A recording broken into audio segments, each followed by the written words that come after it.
श्री अंग के अपरूप सुषमा राशि उसमें से प्रवाहित हो रहा है। विलास विभ्रम के कारण वेशभूषा भी बदल चुका है। एक दूसरों के नील वस्त्र और पीत वस्त्रों में बदल हो गया। उनकी तरफ किसी को ध्यान नहीं। भाभी विरह की जो अभी दोनों अपने अपने घर जाएंगे, उसके लिए जो विरह है, उस विरह के कारण अधीर हो उठे। किंकरेगा कुंज में प्रवेश कर तात्कालिक सेवा में मन नियोग किया। उस समय जलदान, बीजन, तांबूल अर्पण, केश विन्यास आदि संस्कार की सेवा करने लगे। श्रीपाद किंकरी रूप में कुछ सेवा का सौभाग्य भी प्राप्त किया। अतः सेवा में परम सुदक्षा किंकरी सेवा से पहले ही संबोधन करके कहने लगी, हे नागरिक, हे राधे। संबोधन के द्वारा वेशभूषा के प्रति राधा जी का मनोयोग आकर्षण करने लगे। हे नागरिक, तुम विदग्धा हो, क्रीड़ारस पंडिता हो। गंभीर वेदना में चित्त को अधीर कर और सावधान हो ना। विरह वेदना के कारण तुम अपने में सावधान हो और सावधान नहीं होना। अब सखिया आ जाएगी। इस प्रकार वेशभूषा देख करके वे भी हास परिहास करेगी। विशेष करके घर में गुरुजनों के नेत्रों में ये समस्त क्रीड़ा चिन्ह व्यक्त नहीं होना चाहिए। अतएव उसके लिए जागृत हो जाओ और पूर्ण रूप से सजाग। इस प्रकार निगूढ़ संबोधन में वेद संस्कार के प्रति मनोयोग दिया। तो किंकरी धन्य है जो राधा जी की दासी वे सेवा के लिए राधा जी के मनोयोग को आकर्षण करने लगे। साधक इनके निकट सेवा की दक्षता शिक्षा करेंगे। साधक भक्त इन मंजरियों से सेवा की चतुराई को सीखेंगे और नहीं सीखेंगे भावमयी राधा जी की सेवा करना सौभाग्य में नहीं होगा। अतः श्रीपाद राधा जी के संस्कार करने की सेवा ग्रहण। क्रीड़ा रस की अतिशयता के कारण नागरी के मोहे पुच्छ की भांति जो केश कला वो जटिलता बन गई। किंकरी जो कि अति शीघ्रता से अंगुली बीच बीच में अंगुली लगा करके केस की जटिलता को छुड़ा करके मणि कंकतिका द्वारा मणि कंगन के द्वारा चूर्णी जो कंगी मणि कंगी के द्वारा विशाल मेघमाला के भांति सुकुंचित केश कलाप को संस्कार करके शुद्ध प्रस्फुटित अम्लान मल्लिका की माला के द्वारा कवरी को बांध दिया। जाने साथ ही साथ एक फूल की बेली फूल की माला के द्वारा कवरी भी बांध दिया केशों में। प्रतिरण की अतिशयता के कारण मुक्ता की माला भी टूट करके बिस्तरा में गिर गई। तो इधर उधर बिखरे हुए मुक्ताओं को जल्दी चयन करके शीघ्रता से उसे गूंथ करके पहना दिया और नयनों में नेत्रों में काजल लगा दी। उसके पश्चात सखियां बसनान चले, बदन ढाकिया हंसते हंसते कुंजे प्रवेश करे ले। इसके पश्चात सखियां मुंह में कपड़े से मुंह को ढक करके हंसती हुई अंदर प्रवेश किया। कितने सैकड़ों हास परिहास रंग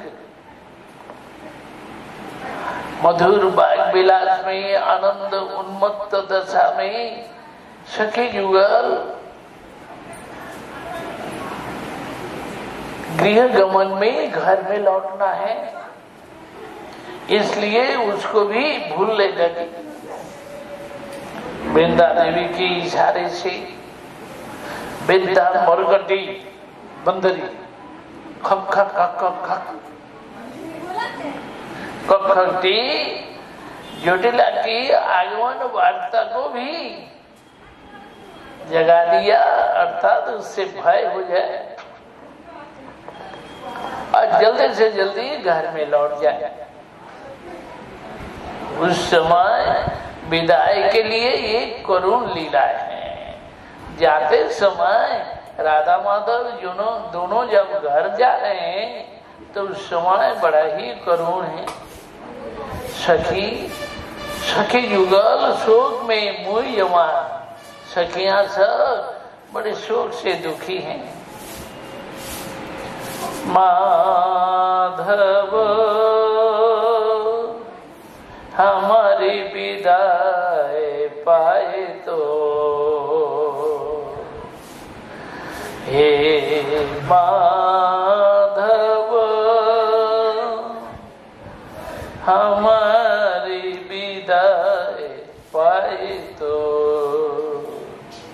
तुम्हारे चरणों में हमारा विदाई ग्रहण हो, स्वीकार हो। हे माधव निज निज मंदिर जाइते पुनः पुनः, दोहा दोहा बदन निहारे। निज निज मंदिर जाइते पुनः पुनः, दोहा दोहा बदन निहारे। अंतरे उगल प्रेम पयो निधि, नयन गलये घनवारे। नयन गलये घनवारे। हे माधव अपने अपने मंदिर में जब जाने के लिए, अपने अपने घर में जाने के लिए बार बार एक दूसरों का मुंह देखने लगे, नेत्र के द्वारा बदन देखते हुए। अंतरे उल प्रेम पयो निधि, हृदय में प्रेम पयो निधि मानो जागृत हो उठा, उदित हो उठा और नेत्रों से अश्रु की धारा, आंसू की धारा बहने लगी। माधव हमारी विदाई पाए तो, माधव हमारी विदाई पाए तो, तुम्हारी प्रेम सने पुनः चली आयव, अवदर्शन नाही मोर। तुम्हारे प्रेम के साथ फिर से आ जाऊंगी, परंतु अब तो दर्शन नहीं मिलेगा, अब तो हमें घर जाना है। इसलिए एक एक क्षण का विरह भी उन्हें बहुत भारी पड़ता है, जो कि सैकड़ों युग के समान भारी। कातर नयने नेहारीते दोहे दोहा, कातर नयने नेहारीते दोहे दोहा, उथलल प्रेम तरंग। अति कातर नेत्रों में एक दूसरों को देखते हुए जो कि प्रेम की लहरियां उछल उठी। मूरछल राई मूरछी पड़ माधव, मूरछल राई मूरछी पड़ माधव, कवि हवि ताकर संग, कवि हवि ताकर संग। माधव हमारे विदाय पाए तो, हमारा विदाय तुम्हारे चरणों में। तो इस समय प्रेम के उच्छलन में अति कातर नेत्रों से एक दूसरों को देखते हुए राधा जी मूर्छित होकर के गिर पड़ी, माधव भी मूर्छा हो गए। तो कब मिलेगा फिर से वो संग? इस तरह से दोनों ही दोनों मूर्छित हो रहे हैं। ललिता सुमुखी सुमुखी करी पुकारत, ललिता सुमुखी सुमुखी कई करी पुकारत।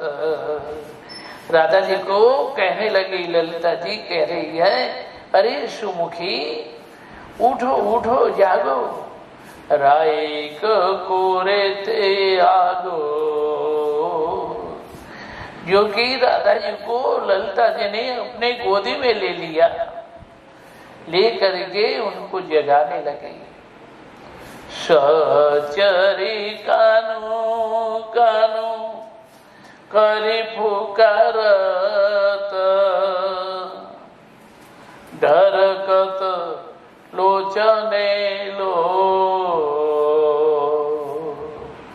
सहचरी कानू कानू करी पुकारत, ढरकत लोचने लो। जबकि सखियां कृष्ण को पुकारने लगे, कानू कानू, माधव भी मूर्छित हो गए। तो कानू कानू कृष्ण कृष्ण कह करके पुकारने लगे। फिर आंखों से आंसू की झड़ी बहने लगी। माधव हमारी विदाय पाए तो,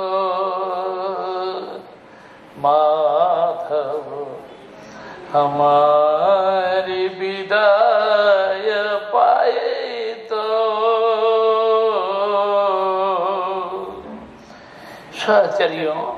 सहचरी सखियां फिर से मिलन के लिए प्रबोध देती हुई सुस्त करके श्रीमती राधा जी को घर में लेकर के जाने लगे।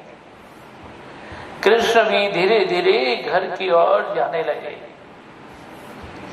अचानक राधा जी के मन में आया, कुंज में कंचुली का जो ऊपर का वस्त्र, पीठ वस्त्र था, वो छोड़ के चली आई। सखियां समझने पर, सखियां जहाँ जाए तो बड़ी लज्जित होंगे और बड़ी लज्जा की बात होगी।